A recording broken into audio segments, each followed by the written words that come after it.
Hi everybody, welcome back to HoneyBea. In today's video I wanted to share with you the details of the suit that I made for my son's wedding. Let's get started.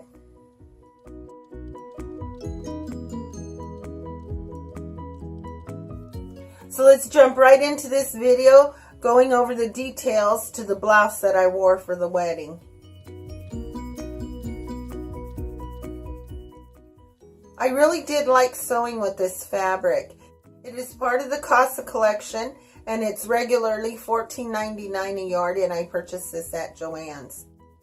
Now the top was a combination of two different patterns that I had melded together to get this look that I wanted. I used Simplicity 1467 for the bodice portion of this blouse. I've made this pattern several times before and I really liked the way that it fit me, so it was an easy decision to go ahead and use this pattern for the bodice portion and the neckline. Now for the sleeve portion of this blouse, I use Simplicity 5096, and it is a vintage pattern that I had in my stash from 1972.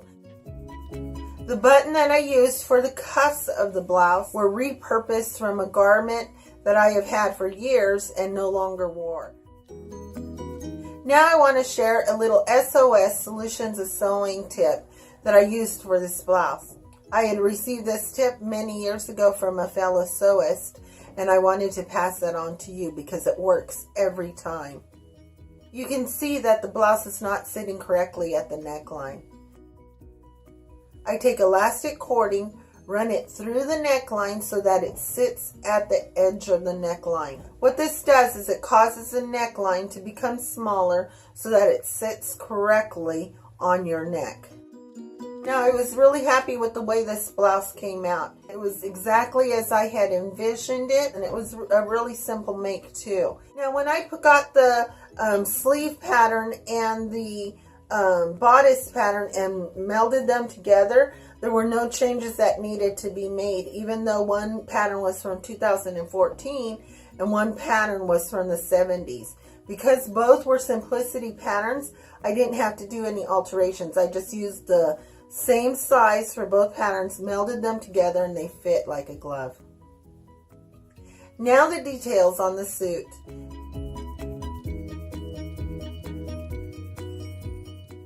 Now this was probably one of the most stressful things I have ever made.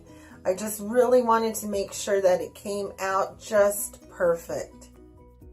I used this easy pattern from Pelon. Instead of using graph paper, newspaper, wrapping paper, just plain paper, all kinds of things have I used in the past. This is what I use now when making the adjustments or drafting my patterns. You can see in this picture, the seam on the right hand side is actually stitched and pressed. This pattern paper works almost like a fabric, and it works every single time. I really like this and I really recommend it. Now there are 3 panels in the front on each side for a total of 6 panels. And then in the back there are 5 panels or 5 pieces. So you double that with the lining. It was a total of 21 pieces that I had to make adjustments to, because I was doing a full bust adjustment and also a hip adjustment. Now I did the math and the math was right, but when I went to go sew it, as I started sewing each panel at the shoulder, by the time I got to the hip, it was really, really off. It was not, the edges were not meeting each other. So what I did was I just put it away for a week, and I thought I'm just gonna let it rest for a little bit and then come back and do it again.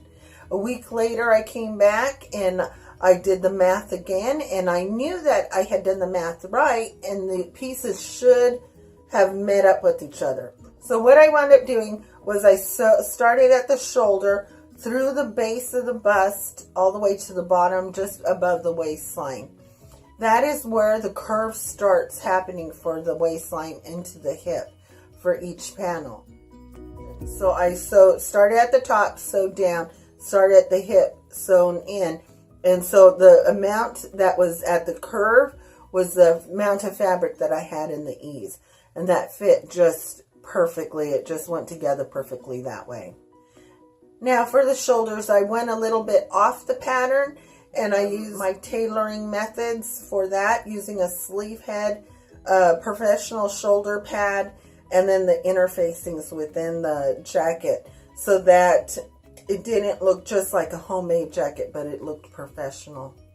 Now the buttons were rhinestone buttons that I purchased at Hobby Lobby, and I was really happy with the way that turned out. Now this suit jacket was fully lined. I chose the fabric to match the fabric for the top, and I was really happy I did that. Now overall, I really do like the way that this jacket turned out. And even though I had so much frustration in doing the jacket and the alterations and all the piecing and all that stuff of the jacket, now I have the pattern, and I know that it works. So I'm thinking about doing this jacket in a velvet, and because a velvet has a nap to it, reversing the center panel so that there is a two-tone in that panel there. Now let's talk about the skirt.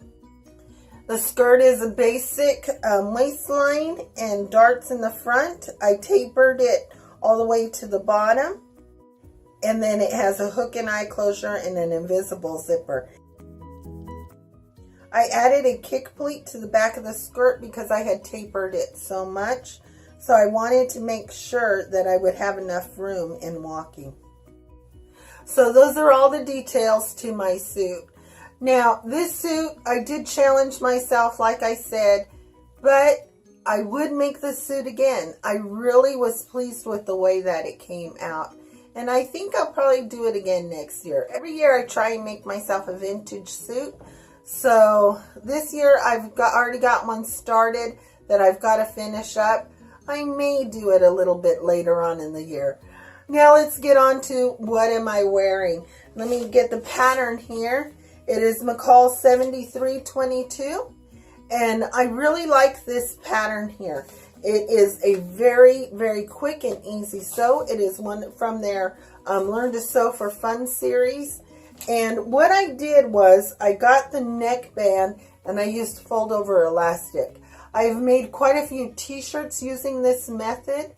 And instead of a banding or facing or anything like that, just using the fold over elastic. And I really like it. I really like it. It's simple and it's comfortable. Now the fabric I got at the open air auction here in Fresno, and I got it for $2 a yard. And yeah, so I really like it. I made myself quite a few of them last year, and then about 2 or 3 months ago I started making myself more of them.